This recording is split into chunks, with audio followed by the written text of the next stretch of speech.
Hello, everyone, and welcome to the latest issue of Comic Book Gentlemen, the podcast where we use our decades of being giant nerds to discuss the most divisive issues in the fandom. I'm your host, Greg, joined by my constant co-host, Dave. Dave, how's it going? I'm just about movied out. Movied out? You Yes. getting there? Yeah. The summer of movies? It's just the summer of movies. So many movies to see. There's still movies to see. Yeah. Outside of the two Yeah. that we're going to talk about today, what other movies have you been enjoying this summer? More I'm looking forward to seeing. I'm looking forward to actually seeing Predator Badlands. Yeah, it looks dope. It looks pretty badass. Very excited about that one. There's a few other shows not comic related that I'd like to see, but I would have to say this is probably the first summer where I've gone like okay, comic wise there's Thunderbolts and the two that we're going to talk about, but there's just like a bunch of other movies that are Yeah. actually motivating me to go to the theater. Yeah. Like, my wife and I said the same thing. We've seen more movies in the last month than we have, like, all of last year. Like, it's crazy. They're finally... I mean, obviously there was the writer's strike, so maybe that was impacting it. Yeah, or yeah. I think it was also just, like, the type of movies that are coming out are obviously what we're into, right? Yeah. Like my wife's a huge Jurassic Park fan, and we saw Jurassic World... I can't even remember what the subtitle is or whatever, but it was actually pretty good. Yeah, New Dominion or Yeah, New so World or one of those... Resurrection. I lost track. Yes. Yeah. But I was actually very happy with it. Like, I think it was the scariest Jurassic Park world. So I do recommend that if you're looking for something else to watch. But Greg, how many times have they got to go get something off that island? Every time, Dave. Every time. Don't worry. Like the people make fun of movies for having the same tropes. Yeah. Over and over. It's like that's a good example. Like the spoof one they did in Tropical Thunder of what's his name? Ben Stiller's character, who had been in these action movies, and they were like, he saved the world this time, and then he saved the world this time, and then he saved it 7 more times. Hey man, that's what it feels like. And that was in 2008. And like like Tropic Thunder is still top tier, type of thing. But yeah, I like Jurassic World. I thought it was pretty good. But like you're saying, there was actually a good slate of movies this year. It's been a busy summer. So let's get right into it. So as you can see from the title of this podcast, we're going to be talking about not only Superman and the start of the DCU, we are also then going to be talking about Fantastic Four and Marvel Phase 6, which is crazy to say that it's been 6 phases. We're going to break down each movie, full spoilers, so if you haven't seen it, make sure to go watch it and then come back to us. But we're going to go full spoiler, discuss the movies. If you haven't seen it yet, what are you doing? What are you doing? Go see them. Both of them are good, so there you go. Spoiler alert, both of them are good. But then we're going to talk about a bigger conversation about, like, DCU is just starting, where's it going? Marvel's doing its own thing, where we see its stuff going. So, but let's start at the very top. Let's talk about Superman. What is your history with Superman? What do you like? What do you not like? What were you expecting for this movie? Still remember watching the first Christopher Reeves Superman, like the very first one. I remember us renting it on VHS and watching that at home and just being blown away as a child because he's flying. It was the worst special effects ever, but for back in the day it wasn't too bad. But no, I mean, it goes as far as the movies, it goes back as far as that. I've seen every Superman movie. Can't say that I've seen every Supergirl movie, but I've seen every Superman movie. For the most part, enjoyed them mostly, depending on the time and the era that they were coming out. But I was actually pretty jazzed, disappointed that they didn't continue on with Cavill, but after seeing the movie, I understood why. And I was just it was I have to say. It was one of the few superhero movies over the last 3-4 years that I was super excited about. Like, I actually got excited about, like, hey, I want to go see Superman. Yeah, no, that's awesome. My history with Superman, with character in general, if you haven't gone and listened to our best superhero of all time debate, make sure to go back and do that. We've talked about this a lot, but I'm not a big Superman fan, mainly because he's just such a Mary Sue. In the sense of, like, he's invincible, he can fly, he can do everything, and I've always found it difficult to read a lot of his comics and stuff like that. Like, I've tried, Red Sun wasn't bad, I didn't mind Dark Knights of Steel, that type of thing, but I definitely find my favorite version of Superman is still Justice League and Justice League Unlimited, but for me, when I picture that version, I don't picture him having, like, deep storylines, I picture him having he's the strong guy that comes in swinging to fight Darkseid or whatever, and then Batman and Wonder Woman and all of them are having more of the emotional. Yeah, when everybody else can't deal with exactly. Then Superman's just Superman. the MacGuffin that we need to come in, right? They had some good storylines with him, like the Christmas episode was really good, but that's my quintessential Superman when I picture Superman. So I like all the live action ones. I'm not a big fan of, but that's just my personal opinion. Yeah, I mean it's. Comic wise, I would say it was very spotty for me as far as what I read. I think the one I probably enjoyed the most were two runs that Jim Lee worked on, which was the regular Superman title. I can't remember who the writer was, but the art is what really got me there to begin with. But it wasn't bad. And then they did Superman Unchained, which was interesting as well, but again, I was there more for the art than anything else because I'm a huge Jim Lee fan. But outside of that, like Superman was always I enjoyed the Superman Batman series, part of the Justice League, sure, but just on his own, I was never somebody I couldn't get into. Couldn't get into it on a regular basis. Which we're not the biggest DC fans of all time. And they don't seem to put out the same level of you take a look at Batman and the number of short graphic novel stuff that they put out in alternate universes and all kinds of stuff, and then you look at the other characters in the DCU and there's not a lot. Yeah, Batman's definitely so it's just unfortunate in that regard that there isn't more of that, because maybe if a great creative team got together and put it together, maybe I'd read more. But never happened. Apparently, the newest run is really good. I can't remember again. I can't remember who writes it, but apparently Dan Slott. No, it's not Dan Slott. I think it was I'll have to look it up. But anyway, so now going into the Superman movie. So obviously they had the whole DCEU with Henry Cavill, like you mentioned. It was a bit of a mess. Yeah. I was not a big fan of it. No. It had some good moments, but mostly just kind of whatever. Some. But then now we're revamping it. We're going to the DCU. We have James Gunn, sniped from Marvel, coming in to run the entire thing. What was your thoughts on that? I wasn't sure he was the right guy. Okay. To be honest, just because I think that he had a successful run with Guardians of the Galaxy, obviously. I think the biggest thing with the Guardians of the Galaxy is that his movies were good. Yep. They were funny, so people enjoyed them, but they didn't have a lot of context to work with as far as who are these characters? Yeah. Right? So I mean, it wasn't like James Gunn did a Spider-Man movie or Captain America or one of these bigger well-known titles. He was doing Guardians of the Galaxy, where he had a little more leeway to do whatever he wanted, because who the hell would notice and who's going to pick at it, right? But he did a great job. The big thing I found with his movies and his first season of Peacemaker, when I watched that, and of course the Suicide Squad, was his humor. He's very well known for his humor. So I wasn't sure. I was okay, him in charge of the whole universe. Okay. I guess if he's pairing it off to different directors and stuff, he's not really going to have that much of an impact on that. But when I heard he was doing Superman, I was like, how is that going to go? Because humor, I just don't attach Superman and humor. No, that's a good point. Together. Yeah. So yeah. I wasn't sure. I was a little leery. I was actually a little leery as well. It's funny because Guardians of the Galaxy 1 is one of my favorite movies of all time. I love that. But I think you bring up a really good point. Is nobody expected anything out of that movie. No. And nobody even knew, even I didn't know who any of the characters were. They're a complete blank slate. And he really redefined the characters. And now when people think of the Guardians, that's what they think of as the movie version as opposed to the comic book version.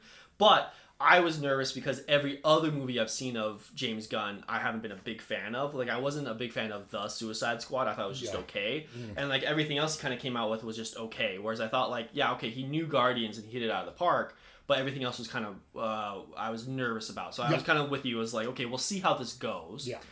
So let's get into it. Let's see how it goes. So what did you like about the movie? What did you not like about the movie? Let's get into it. I guess leading up to it, even before the movie, it's like you start with that. So there's a little bit of trepidation there, but then you get to now we fired Henry Cavill. Oh yeah. And it's okay.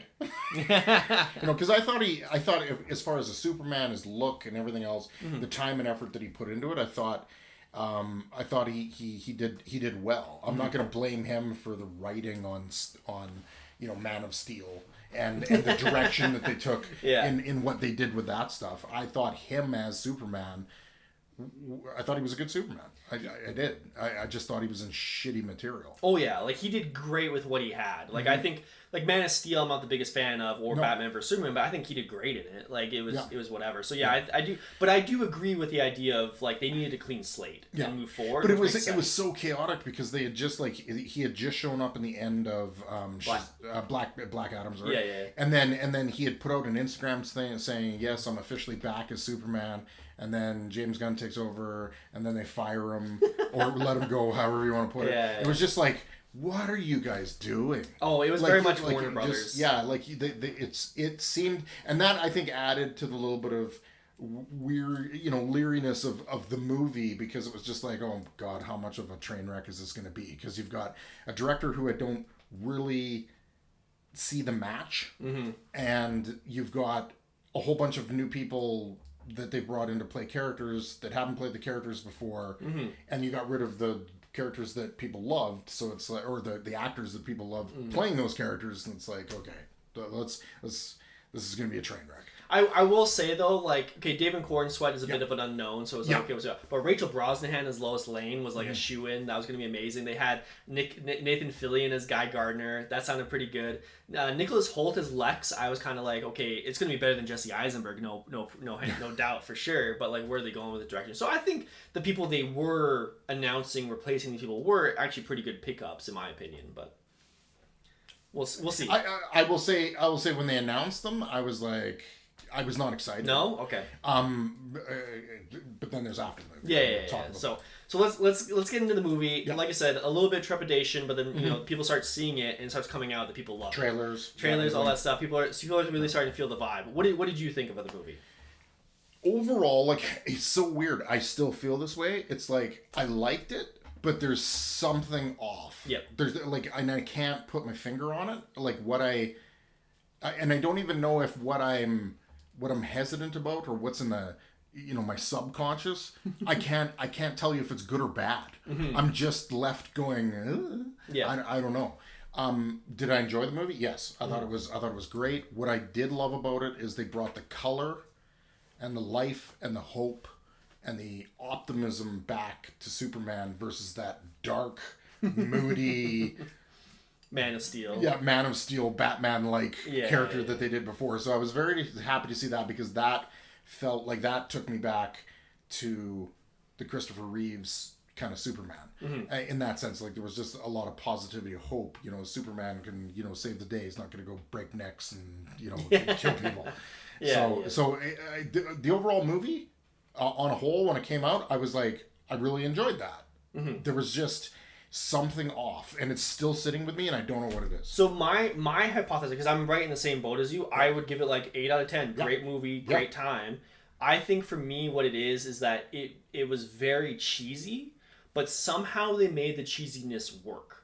But there's always going to be that level of cheese that you have to kind of either accept, and if you don't accept it, you're just going to feel like weird about it. Like everything to do with like the news department, which is kind of goofy. Like it was very much a like almost Saturday morning cartoon. And then and then Lex Luthor, it was the same way, where it's like he was borderline like too goofy, but then he still had his menacing moments where he was like, okay, this is good. So it was like, I think overall what he did was a really good, solid movie, and he made it work. It just has that level of cheese that like you can still point out and go like, that was weird. Like, I don't know what they were doing there, but we'll kind of let it go because the rest of the movie was good. It was kind of interesting because I guess what I was expecting to some degree was because of the Batman movies that you've seen over the last little while, the Zack Snyder stuff is like rooted in like, yes, it's still a sci-fi comic book, imaginary stuff going on. But it was rooted in like kind of real gritty. Yeah. And this was not that. Yeah. It was not that at all. It was lighthearted, very goofy in a lot of areas. And I had to say, I came out going, I really like that guy as Superman. Yeah. Wow. I had to go and find his name out again because I was like, I walked out and I'm like, I don't even know what his name was. but it was the fact that I actually liked the fact that it was like they took Superman and they gave him some personality. Mm-hmm. Like he wasn't just like in every other movie he shows up, he's just this like very stoic, very just serious. Yep. And in this one it was like, no, they gave him a little bit of character. Mm-hmm. And I liked it. I was like I like that. I like it. You know what it kind of reminds me of is Ant-Man 1. Where, like, Ant-Man 1 isn't going to be the best Marvel movie of all time, but it was a really good Ant-Man movie in the sense of it had its own tone and it's had its own, like, the director's touch of it. And then he made it work. Like, even if it wasn't, like I said, it wasn't like Winter Soldier or whatever, Infinity War, it was a good, solid movie in its own right that just happened to, like, integrate. I feel like that's the same way with Superman, where it's like, this may not be my favorite superhero movie of all time, but it's a really good vision that he had and he implemented it very well. Yeah. And I think that's kind of one. But I think you're right in the sense of like I think Darius Cordswell did great. Yeah. I think the rest of the cast is really good. Dude, Mr. Terrific. Yeah. Like out of nowhere became the best character of all time. Yeah, I thought that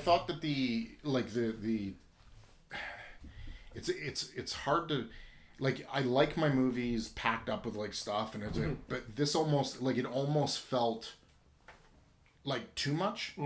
But at the same time they cut out the stuff that just wasn't necessary, like showing him landing on Earth and being raised by his parents, and like they skipped it. Like they basically said, like, all right, if you're coming to this movie and you don't know who Superman is, you were living in a cave because you know who it is. So we're not going to waste the time doing that. Which did give them a little more room to bring all these other characters in, but there was just so many characters, and characters that even for myself. That I'm not overly familiar with. So it was very interesting, and the slight little mix of even some Image characters in there, with some of the characters from the Authority. Was kind of like, oh, okay. Like it was like I kept having to go like. I started to feel like maybe partway through the movie I'm watching it and I'm like, I'm not sure I'm liking this, and then I'd go, oh, wait a minute, but this is actually like the comic. They're referencing the comic a lot here. There's stuff from the comics here a lot. I should like this. I keep referencing it back to Christopher Reeve's Superman and going, there was no, Green Lanterns and there was none of that stuff in that. But there is that here because it's based on the comics. So I kept having these moments where I had to keep reminding myself. But at the end of the day, I came out and I was like, there was a lot there. There was a lot going on. The plot seemed very rushed, especially with Lex Luthor. It was just like, again, it felt very Marvel-ish in the sense of going like, we're not going to give you a lot of depth with what's going on with Lex. He's just got his evil bad guy plan, which you'll find out about, but you don't really care about. So it was, there was all those things, but at the end of the day, it was like, it was a good movie. There was a lot there, and I'm curious to see where they branch. I think the biggest issue I had with it was the whole alternate dimension space prison thing was like, in my opinion, was completely unnecessary.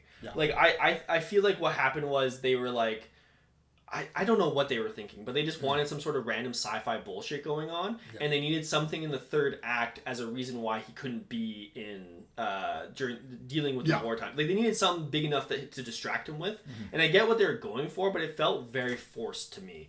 Like the whole planet's ripping in half. We got to deal with this. Meanwhile, there's a war going on. Meanwhile, my dog's dying, or something like that. But like the entire sequence in the prison world just really kind of rubbed me the wrong way. Like the part that really drove me nuts was when he was fighting the prison guards, and his whole point is like, I'm not going to kill anybody. Like he even tried to save that giant monster like 10 minutes before this.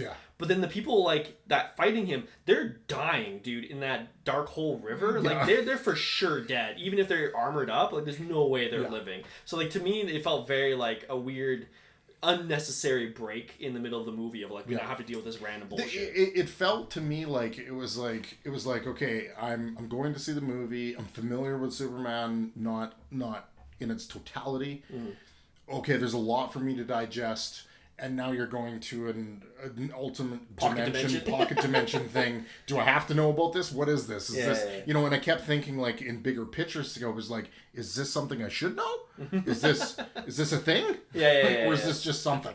I just didn't know. But there was just, that's where I found like there was just every 10-15 minutes was like something more. Yeah. And it just seemed like a lot Mm-hmm. of a movie to digest. Yeah, but outside of that, I felt like everything else kind of like was more cohesive and made sense. I like the fact that James Gunn, no matter what movie he does, like I said, I may not be a big fan of it. He usually has some sort of message he's trying to get across, and he'll get you from point A to point B. Like I thought the whole idea of like kindness is punk, and like in a world where everybody's trying to be cynical and whatever, him just saying I'm just going to do the right thing no matter what was very good. It was a really interesting message because I know I grew up, mainly in the late 80s, early 90s, where your anti-heroes really were starting to take off. Like the guys that like went a little too far. Sometimes that was cool. Yeah. And to bring it all back to Superman and go like, well, maybe being the nice guy is badass now.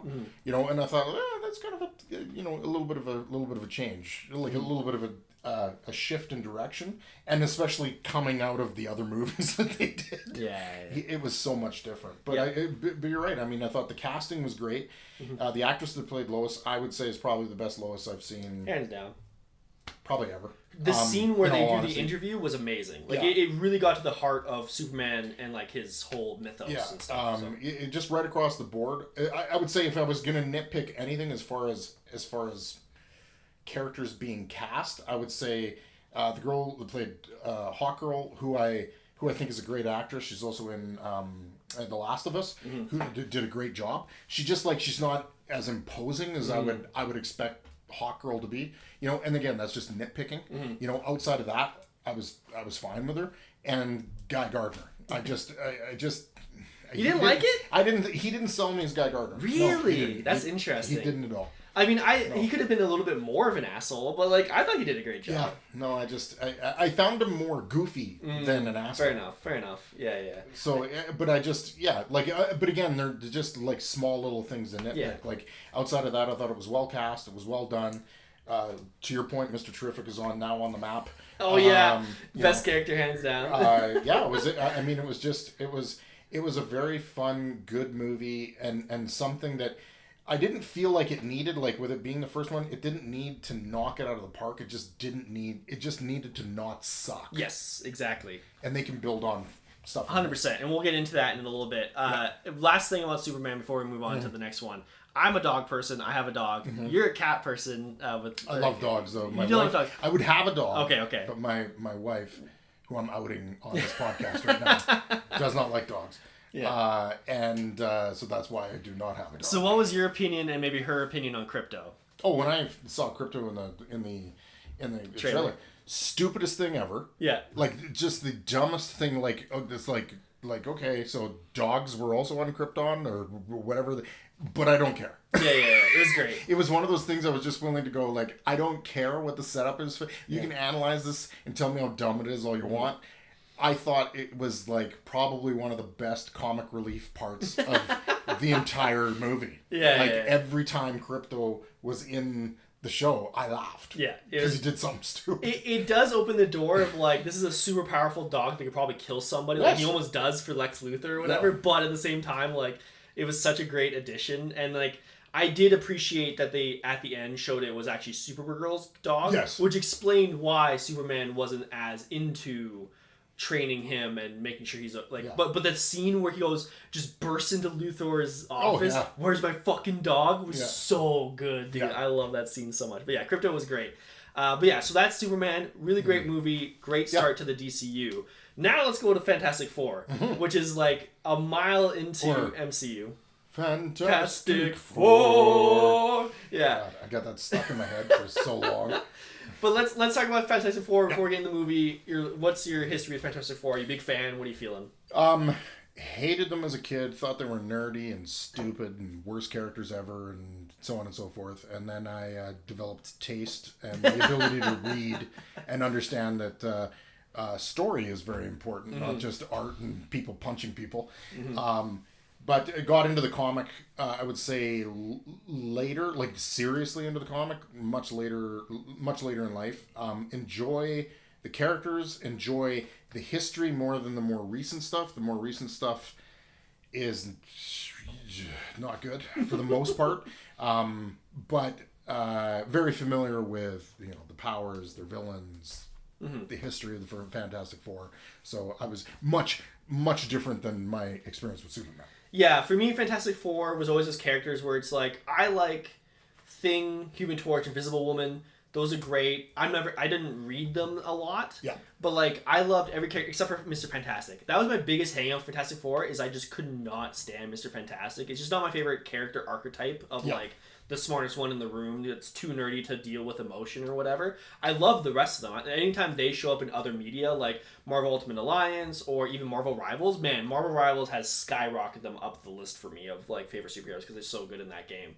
But yeah, I always liked them when they showed up, but like you're saying, they never were like, I have to read Fantastic Four and, you know, read them up and stuff like that. So like when you announced Fantastic Four, and like obviously you had the whole Fox universe, which was whatever. I know it was so bad. So it's like now you have Marvel trying to tackle it and go from there. I was cautiously optimistic. I'm like I assume, and then they cast Pedro Pascal as Mr. Fantastic. Cast was phenomenal. Cast was phenomenal. Vanessa Kirby, the guy from Stranger Things, the guy from The Bear, like they all sounded really cool. So I was pretty optimistic for Fantastic Four. Yeah, the initial rumors that I'd heard was like they were going to tie it into Ant-Man, and they were in a pocket. They were you know, from the past, but they were in the, like how they were going to try to finagle themselves into the MCU.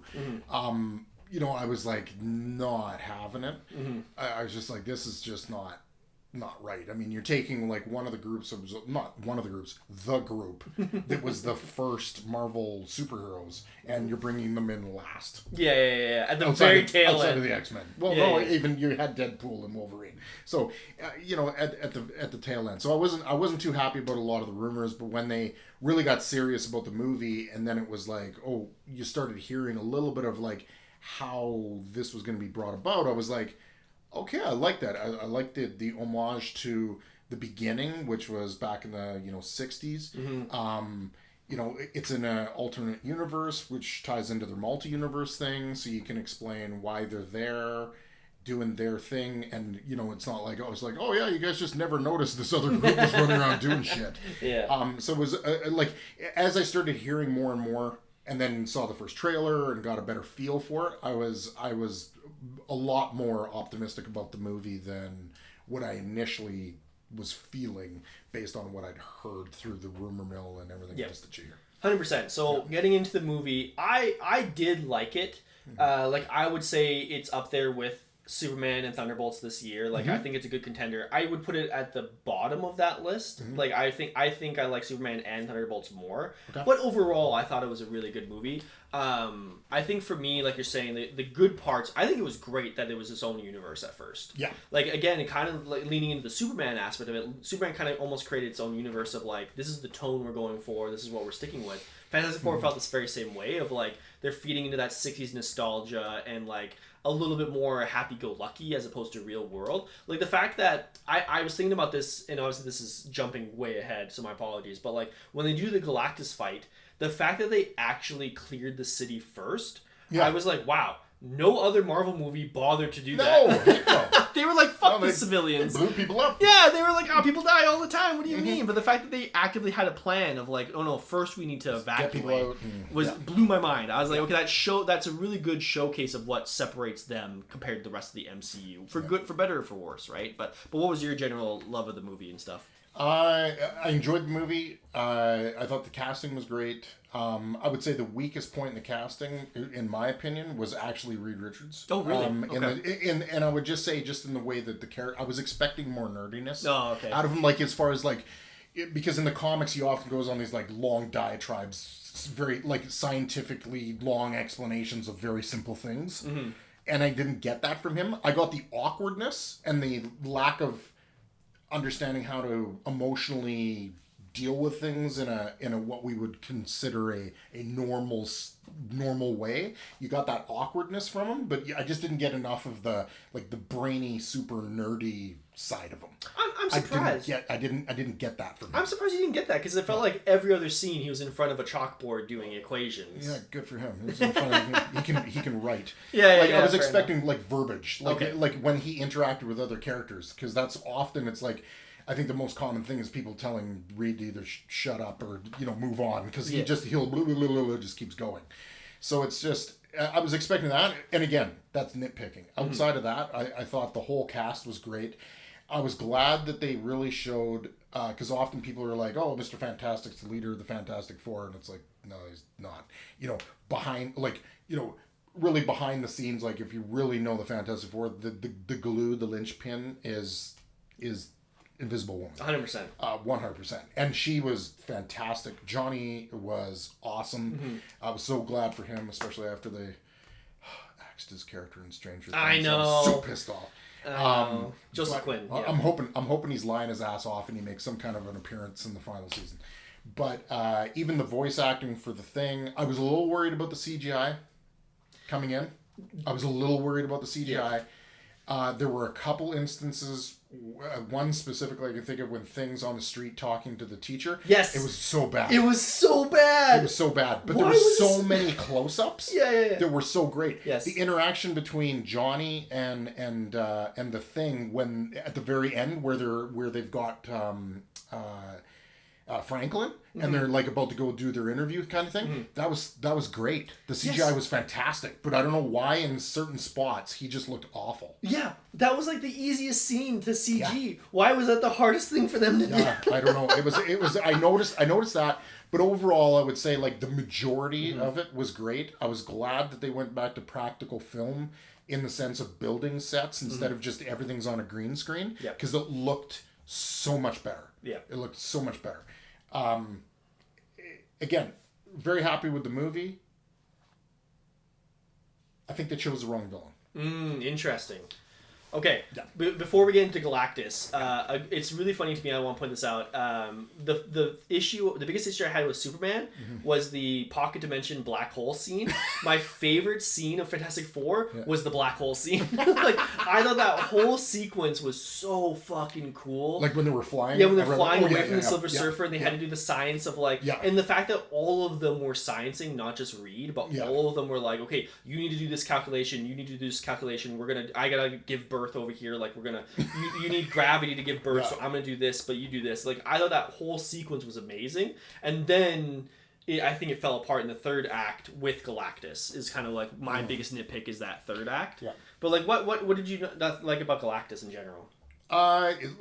When he first showed up, I was just like, oh, like this looks amazing. And he's huge, and he's not a bunch of insects or smoke or whatever.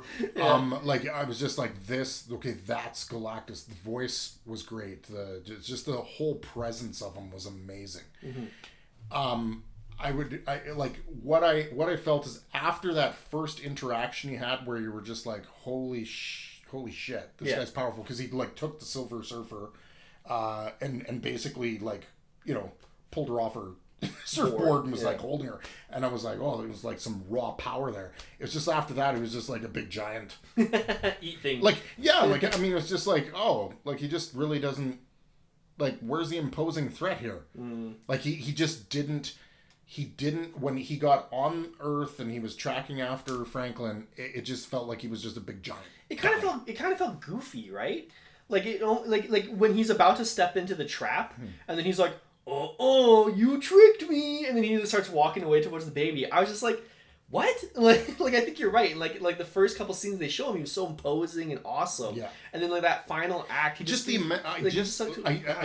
I was expecting to see more of that immense power. And I think where they missed the boat a little bit to maybe demonstrate that a little more was, instead of having his stupid ship flying through the planet and devouring it, like if they actually showed him on the planet devouring and destroying the planet, might have given you a better, like, especially somebody that's not overly familiar with the Fantastic Four, a better understanding of exactly what you're dealing with here. But I just, again, for a single shot film, he was the wrong villain, because that, like, he should have been. I just didn't get the.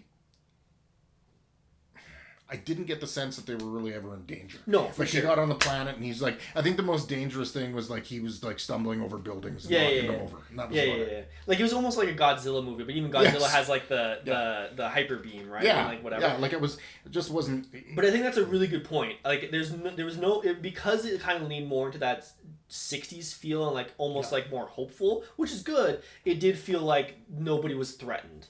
Like the scene where Invisible Woman, again, if you haven't seen this, it's a huge spoiler, but like where she almost dies. Yeah. Like I was very surprised that they even did go that far. Like I was I think, but then they just 180'd on it. Yeah. You know, within 5 I mean, seconds, the only thing I took away from that was like, I'm glad they did that so that they could demonstrate how powerful Franklin was. Yes. And I was also glad that it was her that shoved him because to show exactly how powerful she is. Yes. So I was good with all that. It's just again the wrong villain because he could have just gone no. Yeah, exactly. Something, right? You know, and the fight would be over. I think the other issue I have with it is the Silver Surfer. Like I think almost everything they did with Silver Surfer was really cool. Like the whole idea of like I sacrificed myself to save my plan, but now I'm forced to sacrifice all these other plans was interesting. Mm-hmm. But then she just goes away and then randomly comes back. Like I'm not overly familiar with the female version. Yeah. Like Norrin Radd, that's Norrin Radd's backstory. Yeah, exactly. Like that's how the Silver Surfer has always been. I like the Silver Surfer. You got a bit more understanding of like I felt they were more threatened by the end. They were more threatened by Silver Surfer than they were with this big guy wearing a purple suit. But that's what I mean, right? Is like I think what they could have done at the end is when Johnny convinces her, "Hey, give us a chance, we can beat him." She should have joined them, and then you could have even showcased Galactus's powers more because then him going against Silver Surfer, he could have been even more like, I'm just gonna knock the shit out of you. Yeah. Because like you said, like there's that one one just scene a missed opportunity. Exactly, but then she just randomly pops up at the end to save Johnny's life, and then okay, I'm done. You know, type of thing. I feel like that was just kind of the part that kind of got muddled because then I think you could have restructured that Act 3 to be a little bit more succinct, and I felt like it's a little bit messy. It's kind of like again, the rest of the movie was great. That was my biggest. It was a good movie. Don't get me wrong. I enjoyed it, but in retrospect, like sitting back and thinking about it afterwards, like Galactus should have owned them so bad. Oh yeah, for sure. You know, and that's what I missed. It was like there was no like, oh, they're nearly defeated. Like I just, and then Franklin had to do magic bullshit. Yeah, it's something. Yeah. Like it just didn't. Or Doom shows up and turns the tides or something. Just something. Like he felt like he went from this like immensely menacing character that they had to run away from to this like stumbling, like he had too many beers before he got off his They needed a better reason of why he suddenly chose to be almost depowered. You know, like that's what you needed. Is like he was all, like you're saying, he's all like dum dum dum dum dum dum dum dum. Yeah, it was like the Stay Puft Marshmallow. Yeah, exactly. Exactly. That's a great example. So like I agree with you there. I think that's like the biggest weakness of the movie. Yeah. If you're saying he was the wrong villain, who would you have wanted? Would you want a Doom to be the villain of the first movie? Again, that's something that we've seen multiple times already. Is there another? It's tough because like I would say like a good one that they cut out of the movie entirely, which was Red Ghost and his super intelligent apes. That wouldn't have, like, I'm sure people going to see that would have been like, what? You know. So like there's a lot of them, like you know, the Wizard, the Masters of Evil, there's other groups of characters that they could have used maybe, but unfortunately like all of their cool characters are like universe challenging villains, like Nihilus. Nihilus, Doctor Doom, Galactus. I think it would have been better to hint at Galactus, especially maybe even use him as a bigger threat down the road, is that Galactus is coming. Even if they went out and met with Galactus and were like, holy shit, this guy's crazy, oh my god, he's coming, is that they just dealt with one of his heralds, not Silver Surfer, like Tarax or Firelord or somebody who's powerful enough to challenge them, but you could see them, you know, handling them by themselves. And that leads into Galactus. And then that would lead into Galactus because Galactus is coming. Yeah, you know, he's not here yet, but he's coming. I can see that. I think if it wasn't for the MCU, that's something they could have done because then they would have had like the Fox, the Fantastic Four cinematic universe. They needed Galactus. Yes, they needed that huge draw to sell this movie. Yeah, another minus I'll give it. I did find the whole Johnny with the Silver Surfer again felt a little bit awkward. Like, and then Kim trying to figure out the language was like, okay, you're gonna waste your time on this, you know, type of thing. But okay, we'll figure it out. But another benefit I thought of it was the scene where Sue gives a speech about the baby was very powerful. Like I thought that was again another great reason of showing why this character is so good. Because like I feel like any other Marvel movie, one, they wouldn't have told the public he's coming for the baby. That's what they just openly said he's coming for the baby, and then said no. So then it brings up that conflict of you're willing to sacrifice the entire planet for one person. And then, but then she gives that speech as to why, which is like we, as as family and humans, we shouldn't do that, and it really encapsulates the universe of that. I just think the entire movie, I was just thinking like any other Marvel movie would have chosen such a different direction to do that, which is interesting. It was a lot different from some of the stuff that we've seen over the last little while, and like I said, it's definitely an 8 out of 10. I was very happy with it. There was just some comic enthusiast stuff that I nitpicked, and I just kind of felt like, oh, they kind of dropped the ball there, or they missed an opportunity or whatever. But I mean, overall, I thought the interaction between the characters was great. I thought the casting was nailed. Yep. A little disappointed with the Mole Man. Some dude. I thought it was funny. I thought it was funny. Whatever. Yeah. But I like the references to like the Wizard and Trapster and like all these other villains that they fight, and it was good in that sense. Like there was a lot of good here, and it was, I would say it's probably since Endgame, probably one of my, I would say probably top 3 Marvel movies. Since Endgame? Since Endgame. That's tough. I would. There's a couple I'd probably put ahead of it. Like but let's just focus on this year. So you had Falcon just Captain America: Brave New World, Thunderbolts. We'll include Superman in this, and then Fantastic Four. How would you rank those 4? I'm talking Marvel. No, for sure. Marvel. I'm curious. I would say I like the. I would put Fantastic Four and Superman at the top, and I have a hard time just because there's like the nitpicking on this side, and then that weird feeling I got from the Superman movie, but they were still very good, and I very much enjoyed them. So I would put them neck and neck. Like I really can't tell you one way or the other. Thunderbolts I would put below that. Really? And I would put Brave New World was so bad. I almost felt far down the list. Which reminds me, I did finally watch it. I know when you reviewed it back in February, where we said eventually I'll watch it. Yeah, I almost fell asleep. It was so it didn't feel anything like a Captain America movie. It felt like a Hulk movie. It was like, what's the point? It was unfortunate. I would actually put Thunderbolts at the top. I really like Thunderbolts, but I think that's just personal preference. I just like those characters and Florence Pugh and stuff like that. I would put Superman above Fantastic Four, and obviously Captain America way lower.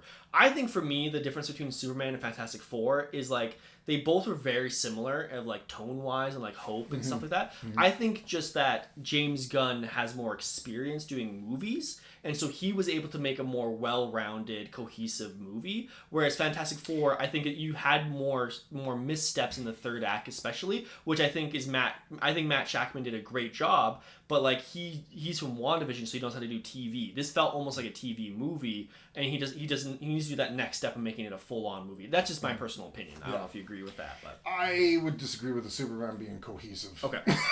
Because I felt like I was watching the movie, and then all of a sudden they would like drop another plot point that made no sense to what was going on already. Fair enough.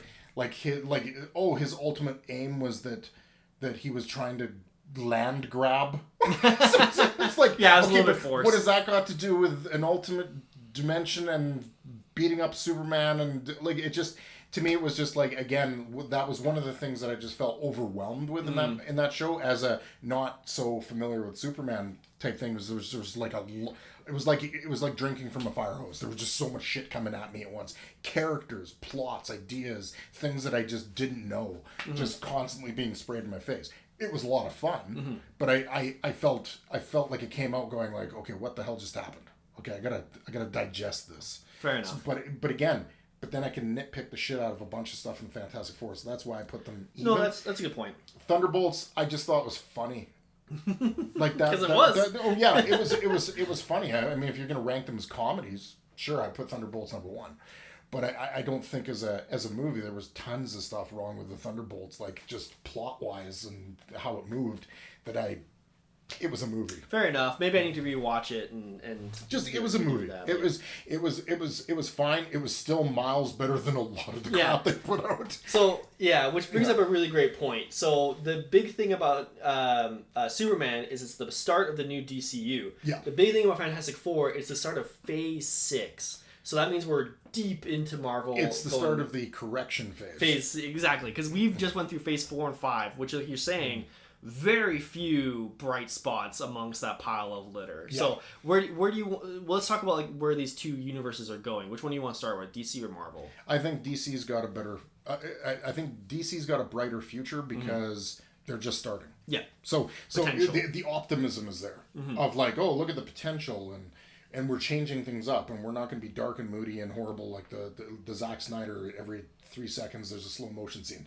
You know, we're doing it different. We're gonna be a little more truer to the comic, and it's gonna be hopeful and bright and great. Superheroes. Whereas I feel Marvel's still got a lot to prove. Like, and I've heard people like, you know, especially with Comic-Con just recently going off.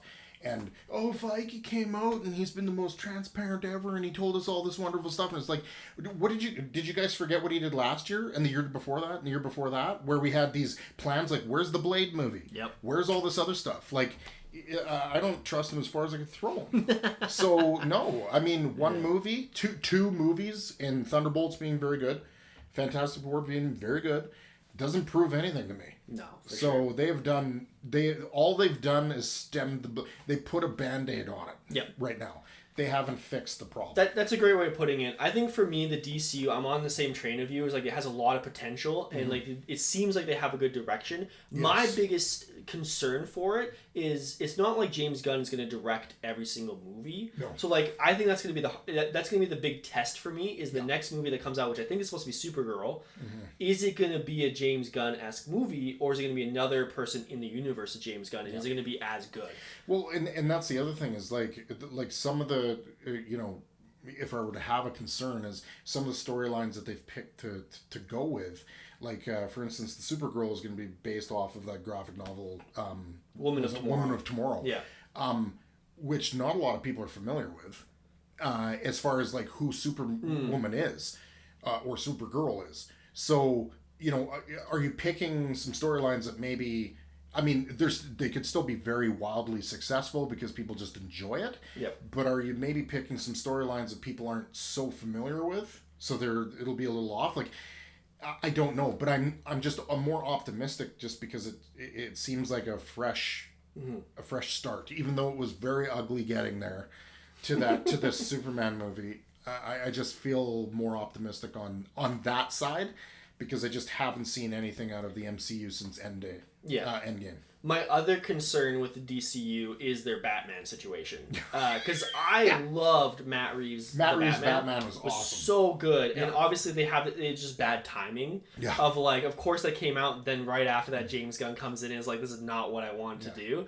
And so like there's been very much up and down rumors of what's happening. But So I watched a very long interview with James Gunn, and what they've decided is that this is just like, so Matt Reeves is going to continue to do his thing. Okay.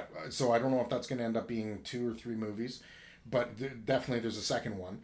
And it's more of like, that's just another alternate universe version of Batman. Okay. Like it's still part of their thing. They're still, you know, he himself even said like, I love what he did. Yeah. Like, it's amazing. So I think you're going to see that, but there's already been rumors as of Comic-Con about who they've cast as the next Batman for the new James Gunn. So I'm fine with it as long as they just go like, hey, this is just an isolated Batman story, very much like you see in the comics. There's a dozen graphic novels of just Batman shit that's got nothing to do with your weekly or monthly subscription. So I'm fine with that as long as they distinguish that these two things are different. You don't have to watch this. This isn't really a part of this, but it's still in the same universe to some degree. Who cares? Like, I don't care. As long as you've established that. What would kill me is if they put out a second movie and then they were like, okay, let's just like somehow drag and finagle your character into what we're doing now, which would make no sense. Yeah, I couldn't imagine Robert Pattinson's Batman with David Cornsweet's Superman. Like, exactly. What are you talking about? Exactly. Like, yeah. So like, I think you're right. Like, if they could make that work, it'll be great. Yeah. But like, I'm just nervous that it's gonna get messy. I think the Batman version that we're going to end up seeing is going to be very similar to the Michael Keaton Flash version, which is like, yeah, there's still some dark and moody there, but it's a little more lighter than the Batman stuff that we're used to seeing. Yeah. And then my opinion on Marvel is, like you're saying, it's been a rough couple phases. Yeah. And so it's like, where do we go from here? And obviously the plan is, let's lead up to an epic event to reset all of this. Yeah. I am excited. Like, this is the weirdest part, is like, no matter how shit the last two phases were, I'm still excited for what's coming up. Like, I think the new Spider-Man movie sounds pretty cool. Yep. I think Doomsday could be really cool. Like, it has potential. It's just, maybe I'm a little bit more jaded in the sense of like, there's also a good chance they're going to fuck this up. So, I think we're all just kind of like, at that point of like, just reset it already. Like, like just hurry up and get it done with so we can now get the X-Men. Let's get the Fantastic Four. Well, I still go back to that, the meme that I saw of the fire alarm kind of thing that says, break glass in case of emergency, and inside it is the Russo brothers and and Robert Downey Jr. Because that's essentially what it is. Like, this could be a really interesting, fun twist, and it could be really, really good. This could also just be so awful. Yes.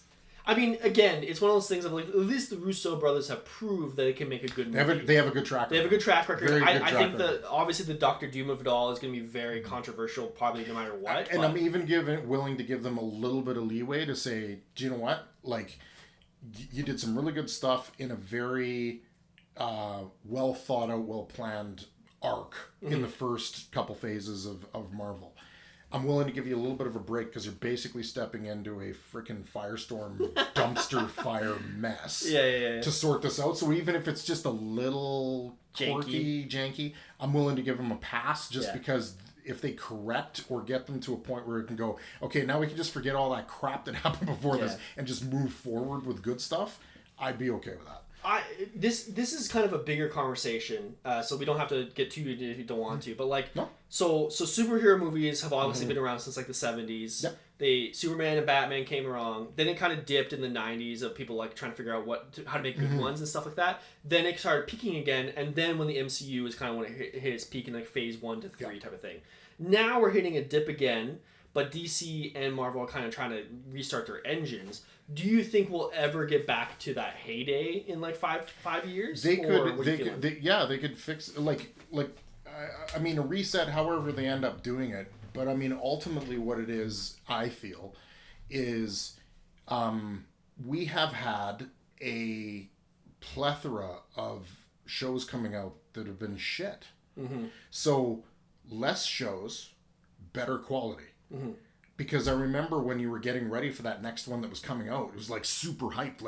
Like I was so hyped about Thor, the first Thor movie. It was like probably one of the lower end Marvel movies if you were to rank all of them. One of the lower end ones, but I was super hyped because it wasn't. Oh, I didn't just 3 months ago watch one, and then 3 months before that watched a TV series. And then there was another TV series. So I'm not absolutely saturated in it. They just need to cut back on the number of stuff that they're doing. Very similar to what they did in Star Wars. They just gave you too much all at once with a bunch of people that didn't know what they were doing. And it just made a mess. So 2 things you could do. Improve the quality and cut back the quantity. Make me want it more. Yep. Spread it out a little bit more. Spread it out a little more. And now you have a huge backlog, so it's not like you need to have people. I mean, I rewatched the MCU. My brothers rewatched the MCU. Blade. I couldn't even imagine what that actor's thinking right now. Oh, he's done. He was signed on. He was brought out at Comic-Cons and marched around. Have you seen Blade and Marvel Rivals yet? No. Dude, you need to play Marvel Rivals. No. It's so fucking good. But anyways, okay. So yeah, basically what we're saying is both have potential. Yeah. We're a little bit more optimistic on DC. Marvel, we'll see what happens, the next year's gonna be very because I mean my worry with Marvel as well is the fact that okay, so the Russo brothers come in, let's just say they kind of correct some things, or they make a couple good movies and everybody's getting hyped again, and then what do they do after that? Yeah, exactly. Who's Do they next? go back to the same crap that they did before? Yeah. Where they just brought in people and like, oh, this new up-and-coming director/producer is going to take on this project. And they just go, I don't know what this is, so I'm just going to make it my own. And it's just horrible. I don't know. In the end, it always thinks of upper management not knowing what the fuck they're doing. That's basically what it is most of the time. Like, I really can't look at any of the movies that I've seen, Marvel or DC, where I can look at the characters. There's very few characters that I could look at and go, that person screwed it up. I think for the most part, the majority of the casting, they've done the best they can with the shit that was put in front of them. And some of it was really good, which made them superstars, like Robert Downey Jr., Chris Evans, and whatnot. And then some of it not so great. Yeah, and we'll see what happens. See what happens. But yeah, any final thoughts on the movies or in general? No, I mean, as much as we've gone on, both of them were, good movies. Everybody that I've bumped into, I keep saying, go see it. If you're looking for a summer fun, optimistic, positive kind of movie, go watch Superman. If you're looking for, a better than what you've seen over the last little while Marvel movie that was really rooted, and I thought they did a good job of really establishing character and whatnot, go watch the Fantastic Four. It was a lot of fun. Both of them were really good. You got to go see them. It's hopefully the sign of things to move in a more positive direction moving forward for all of them. We'll see what happens. But thank you so much for joining us today. Make sure to follow us wherever you found this podcast, and we'll see you guys next time.